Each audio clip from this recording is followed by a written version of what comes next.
Dans la capsule précédente, j'étais en train de parler du comité sur les affaires religieuses, comité souvent présidé par M. Jacques Racine.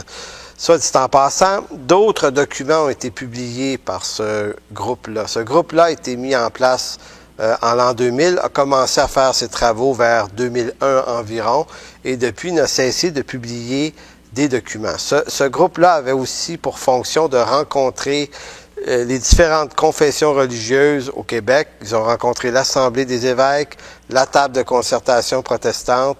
Ils ont rencontré les autres confessions religieuses et leur but, leur mandat, c'était de rendre acceptable un nouveau cours de religion déguisé en cours d'éthique et de culture et d'histoire des religions, ce qui n'est pas tout à fait le fait. Maintenant, je pose le doute suivant, c'est un doute assez important. J'invite ceux qui m'écoutent à faire leur propre recherche parce que c'est assez facile à trouver. Comité sur les affaires religieuses, vous trouverez un site dans lequel toutes leurs publications se retrouvent dans un même site que vous pouvez télécharger en format PDF. Donc, on retire la religion des écoles en 2000 sous prétexte que c'est mauvais qu'il y ait de la religion sous la forme confessionnelle. Et en 2000, la même année, on crée un comité qui est chargé de ramener une religion dans les écoles, mais qu'on sous-entend comme n'étant plus confessionnelle, celle-là. Vous savez, c'est drôle cette idée-là. Ça, c'est comme un cours de chimie sans aucun élément chimique. Enverriez-vous vos enfants suivre ça? Je suis pas certain. En d'autres mots, c'est-tu un cours de religion ou c'en est pas un? Voilà la vraie question. En 2003, le même comité, novembre 2003, pondait une énorme brique qui s'intitule « Le développement spirituel en éducation au Québec ». Le développement spirituel en éducation. Donc, ils en ont publié des choses, eux autres. Un autre document qu'ils ont produit, celui-là, le programme d'études et de culture religieuse, 2007.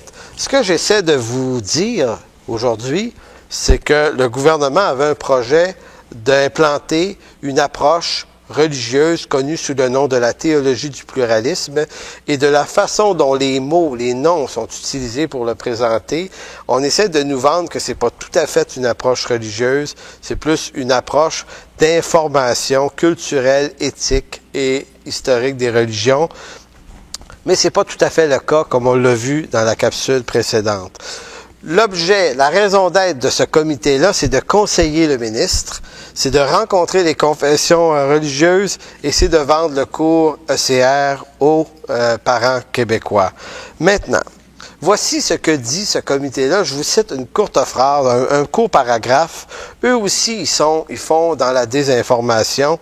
Ils vont dire à cet égard, le comité pense que les modifications apportées répondent bien aux demandes des personnes consultées et qu'elles permettront à la nouvelle version du programme, éthique et culture religieuse, d'obtenir de la quasi-totalité d'entre elles, comme de la population générale, une adhésion à l'ensemble de son contenu. Le quart prétend avoir fait de nombreuses consultations et on a des preuves très claires que c'est pas vrai. Et quand ils disent avoir fait des consultations, soit dit en passant, ils ont mené une consultation pas plus tard que mercredi dernier, c'est-à-dire le 15 avril 2009. Ils ont rencontré des parents issus des mouvances protestantes au Québec et voyez-vous, ils risquent de nous annoncer prochainement qu'ils ont rencontré, ils ont fait une vaste consultation. Maintenant, saviez-vous combien de personnes étaient présentes à la rencontre? À peine une vingtaine. Ça, c'est le genre de large consensus que les gouvernements, que les ministres, que les comités comme eux aiment prétendre avoir. À peine une vingtaine de personnes, il semble que ça leur suffit. Maintenant, dans un document qui date du 19 mars 2008, donc on parle d'il y a 13 mois environ, M. Jacques Racine, qui a souvent présidé le comité pour les affaires religieuses, était interrogé à l'Assemblée nationale. Il faut savoir qu'en mars de l'an 2008, nous étions à quelques mois de la mise en place du cours éthique religieuse, qui, lui, l'était en septembre. Donc, quelques mois avant, députés et ministres de l'Assemblée nationale se questionnaient à savoir où est ce chantier de construction qui est le cours éthique religieuse. Et M. Racine s'est présenté à ce comité-là, il y avait M. Reid du Parti libéral, Mme Harel et Mme Malavoie du Parti québécois et plusieurs autres gens, députés de l'Assemblée nationale, et ils ont questionné M. Racine. Et voyez-vous, ici, vous pouvez trouver sur Internet en fait, c'est pas le résumé, là, c'est la totalité des questions. Ça date du 19 mars 2008. Vous trouvez ça sur Internet. Ça s'intitule « Discussion à l'Assemblée nationale, formation et qualification des enseignants ». Maintenant, dans ce document-là, on pose beaucoup de questions à M. Racine, et notamment, M. Racine admet au moins 3 choses. Il reconnaît que la qualité de la formation des professeurs faisait énormément défaut il y a à quelques mois seulement de l'entrée du cours. Il reconnaît également que la consultation des parents n'a pas été très bien menée. Lui-même, dans d'autres documents, prétend que le cours est l'objet d'un large consensus, mais à ce comité-là, il reconnaissait que la consultation avait peut-être pas été très bien faite. En fait, ce qu'il dit est simple. Il dit, nous, on a consulté l'Assemblée des évêques, mais on ne sait pas ce qu'eux ont fait avec ça. Il dit, on a consulté la table de concertation protestante, mais on ne sait pas ce qu'ils ont fait avec ça.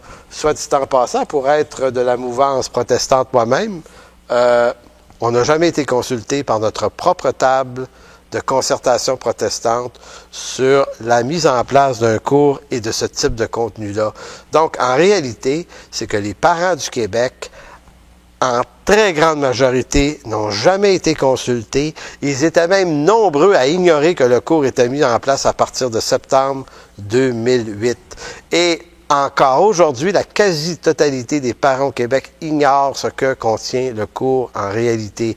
Et lorsqu'on leur montre des éléments du cours, parce qu'on a tous les ouvrages de toutes les maisons d'édition, lorsqu'on leur montre ce dont il s'agit, beaucoup sont extrêmement et négativement surpris de ce qu'on trouve dans ce nouveau cours de religion au Québec. Donc, c'est pas rien. J'aimerais maintenant continuer dans la désinformation et revenir sur le Parti québécois, puisque le Parti québécois est passé maître dans cette question-là de la désinformation. Je vais vous parler de Mme Marie Malavoie, qui est une madame qui milite très fort pour la déconfessionnalisation des structures scolaires, travaille très fort des années 90 là-dessus, et elle a fait une déclaration, ma foi, extrêmement surprenante. Elle a voulu que la religion sorte des écoles publiques. Elle a travaillé très fort pour que ça arrive, et ça s'est produit. Donc, dans les écoles publiques, il n'y a plus de cours à caractère confessionnel.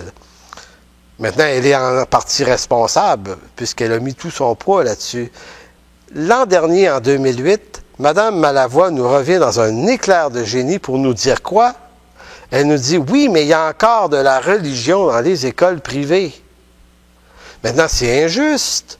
Les jeunes du secteur public sont privés de cours de religion, les pas chanceux. Ceux du privé en ont. Il faudrait que ce soit juste. Retirons le droit de la confessionnalité dans les écoles privées. Vous savez, Mme Malavoie, on appelle ça avoir un esprit profondément tordu que d'avoir ce type de raisonnement-là. Mais croyez-moi, on n'est pas si dupe que ça pour vous suivre.